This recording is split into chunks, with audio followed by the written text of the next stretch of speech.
Joining us now, the president coach, Steve Cleveland, former BYU head basketball coach, conference championship coach. A coach took BYU to the NCAA tournament. Won a tournament title in Vegas. That's been a while. The last BYU coach to win a postseason tournament title. Coach, welcome back to Studio B. Thanks. Good to be with you guys. You've talked a lot about the importance of the Pacific game for BYU and the Cougars needing to show up and certain guys gaining confidence. Well, they win by 29. 5 different players score in double figures. How does that bounce-back blowout win help BYU the most?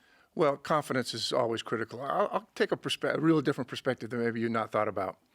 It's a lot easier for a coach after wins to have some constructive criticism. Like you go in after a game and you've blown somebody out, and rather than focusing on the fact that they shot 50% or 41% from the three, or that 5 people were in double figures, those were all positives, and you're going to talk about the positives, but the next day in film, we're going to talk about the mistakes that were made. And I found as a coach that to keep teams in check, that they need to continue to get better. BYU is going to play 5 games here against teams that probably on paper they're supposed to beat, all right?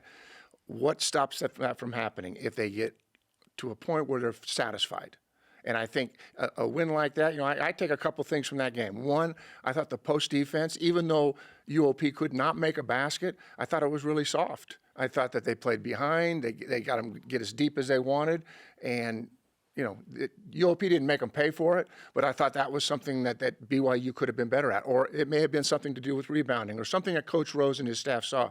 So yes, it was a bounce back for confidence, exactly what was expected. But I think this can also be a learning situation over the next 2 or 3 weeks. In games that they win, take opportunities to really teach. In these non-Saint Zaga games, as I like to call them, because that's a phrase, I guess. 6 in a row now for BYU. How does BYU avoid a loss in one of those? Because they've averaged 2.6 of those per conference season, which is kind of crazy. One every now and then, a slip-up I can understand. 2.6 is a little high. So how does BYU avoid that? Well, I think we may need to maybe have a little bit better understanding why I don't think they're going to have a hiccup with these teams. And the reason for this is because you've had 4 brand new coaches come into programs where something was wrong. In other words, they weren't winning enough, or there were other issues, academic, whatever it might have been.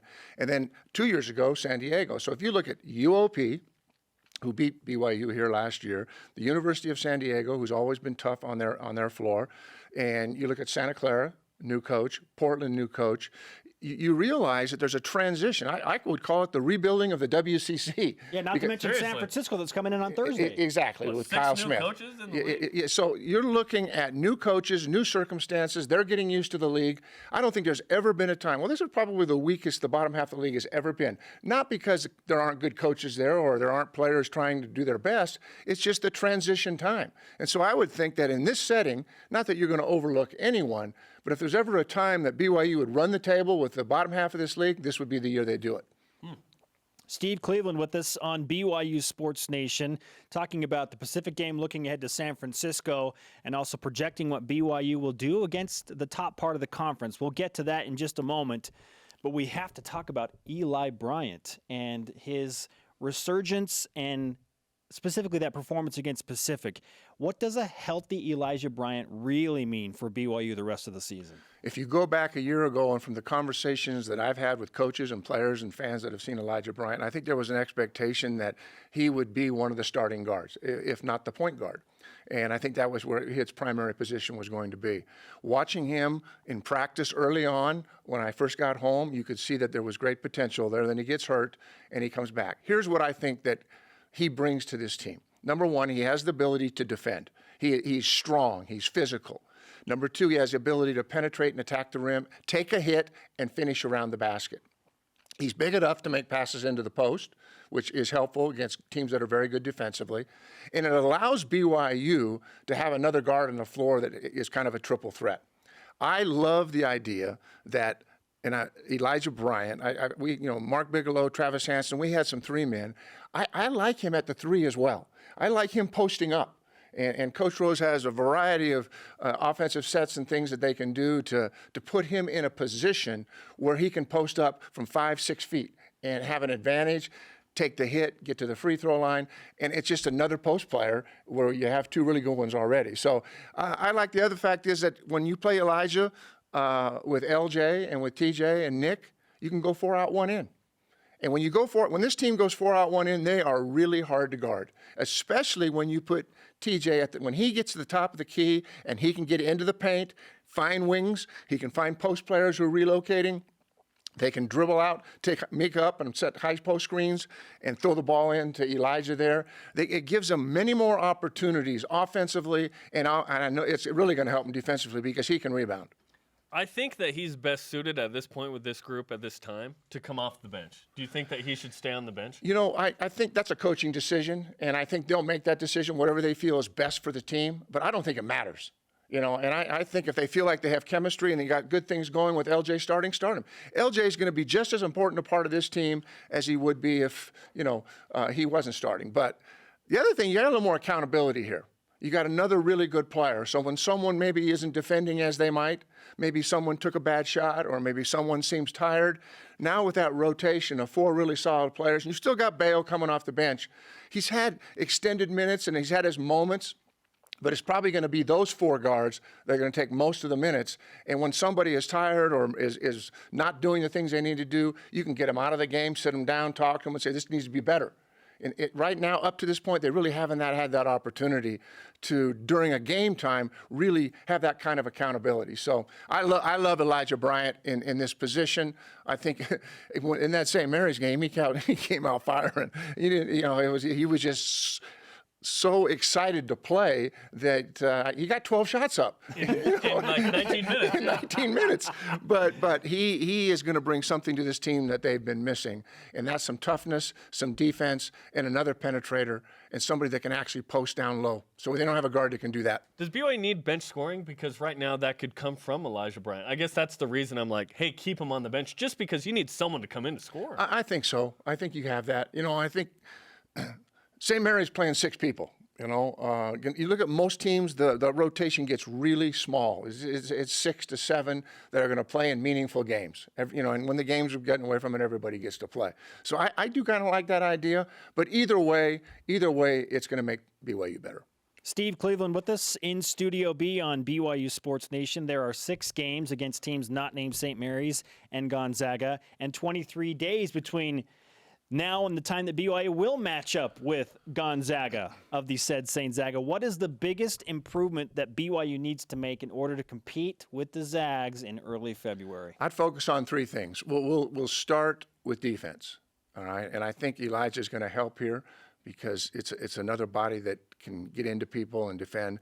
But dribble penetration is still something that they continue to improve on, and they are better than they were 3 or 4 weeks ago. But it's still something. I mean, when BYU allows teams to penetrate from the top of the key or from the wing, it forces our bigs to help. And what's happened is we just haven't had the help side. And oftentimes it's not even the bigs, but the weak side help on penetration has been late. And we've been a little bit vulnerable. BYU's been a little bit vulnerable to that penetration. So that is something that I would continue to work on is just contain the dribble. Contain the dribble. Number 2, post defense. The BYU bigs need to get topside, and they need to get their bodies and get them off the block against good teams. When you start playing against Gonzaga and St. Mary's, that we will have capable bigs, you got to get them uncomfortable and get them away from the basket. If they allow deep post touches, really difficult to guard. And then the third thing I think offensively is take the best shot. I'm going to put it that way. Take the best shot. That could be in the first 5 seconds of the shot clock, in a transition layup or an open 3 or an inside out. But I think you look for the best shot, and that team understands that mentality. We're going to take the best shot. What is the best shot? And I think over the next 2 or 3 weeks, as a BYU evolves, those are things that will prepare them for those 2 meaningful games. Who is this San Francisco team? Because they're 11-6. They beat Utah, but they're only 1-3 in conference. So what do you think of the Dons? They shoot the 3. Kyle Smith, he's been at Columbia the last 6 years. He was with Randy for 8 years. He was at USD with Hank Egan, who was a great coach. He has been around great coaches. And so he is going to be really solid defensively. They're going to guard. They're undermanned in a lot of situations. Ronnie Boyce is their leading scorer at 16 points a game.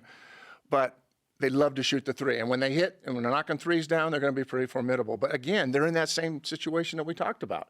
Brand new coach, new players, not enough players.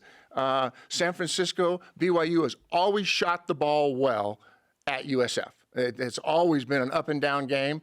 And I don't know if it'll be quite as up and down, but there'll be a lot of threes shot by USF.